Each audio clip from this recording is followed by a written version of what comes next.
morning, everybody. Robin Burning here with Blissful Healing Spiritual Life Coaching. As a spiritual life coach, I help people who feel stuck to find their passion and their purpose to create flow and ease with money so they can live and align with their true, authentic self. So if you feel the need for something like that, you can visit my website at blissfulhealing.me and learn a little bit more about me. So we are here today to talk about our daily practice of reconnecting to wonder and awe, spiritual playbook. And we are on day 3, which if you have the book and you want to follow along with it, is on page 81.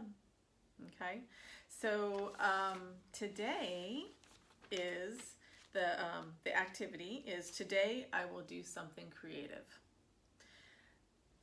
I'm going to be honest, when I read this for the first time, my very first thought in my brain was, I'm not a creative person because I'm not artistic, right? Like I shared with you guys yesterday, I don't really enjoy going and looking at art. That's just not my thing, right? And it's so funny because in the first paragraph here, Linda actually says, most people will go straight to that thought. I'm not creative, I don't paint. And so, does she know us or what? Anyway, her point is that creativity, well, let me read the quote here. It says, this is the quote on the side of the page that I referenced yesterday also. Be creative in how you think about creativity. And I was like, so I thought about that. You know, there are so many different ways that we can be creative. Like she mentions in here, cooking.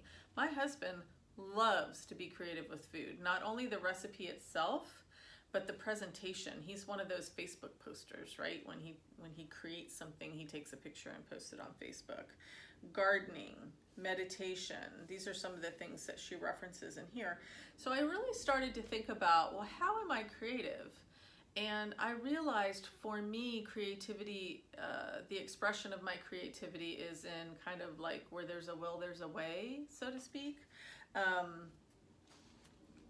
You know, whether it's how to decorate like something in my business or how to construct something with my business. But the thing that I thought of, and I did this actually the other day, I will do the activity today, well, I'll do something creative, but I thought about it because over the weekend we were rearranging our bedroom and I have a bunch of stones and crystals that I would keep, and they were just kind of like in this box, and I wasn't getting to enjoy their beauty, right? Because while they were kind of out, they weren't out. They were all kind of together. And I really wanted to see them, but you know, we're doing design on a dime. I didn't want to go shopping, you know, and I started thinking about what do I have already that I can use? And my husband had actually, being the cook that he is, he was at a thrift store and he found this really awesome spice rack that was made out of wood and like iron and not far off from something like this up here. This is my oil rack. But anyway, I was like, oh my God, that would be so perfect. So I went and I got this little spice rack, and it's become this beautiful, perfect shelf to display my crystals and my stones in my bedroom. And so that right there was very creative, right? I used my resources, I created something beautiful, and it brought me joy, right? That feeling. Here we go, talking about our feelings again. Feelings.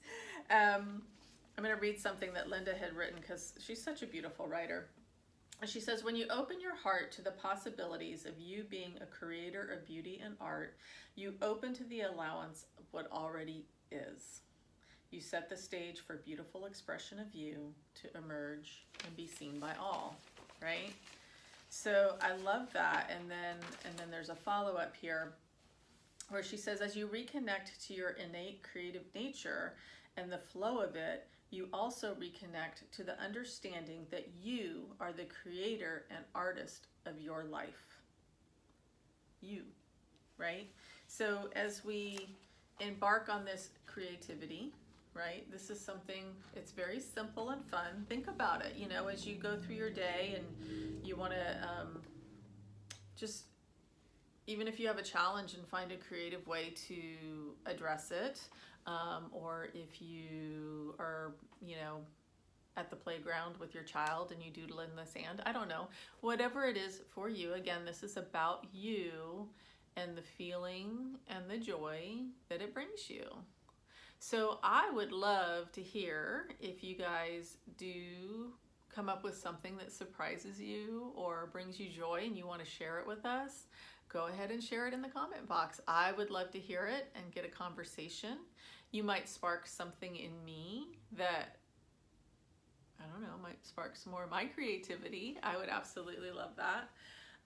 But most importantly, it's going to raise our vibration, right? So as we start to raise our vibration and get into that playfulness, right, that childlike abandon that we talked about in day one, and this is part of the first expansion, is to get us into that childlike abandon and fulfillment.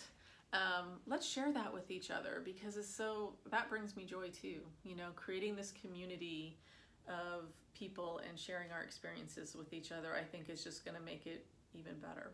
So thanks so much for joining me today, and I really look forward to seeing you tomorrow. So as a spiritual life coach, if you're feeling stuck and you don't know how to begin creating the life that's in alignment with your true authentic self, I invite you to schedule a clarity call with me. You can click my website. It's in a link below, I believe also on the end page, and I would love to hear from you. So as Linda would say, mahalo, and I will see you tomorrow. Bye.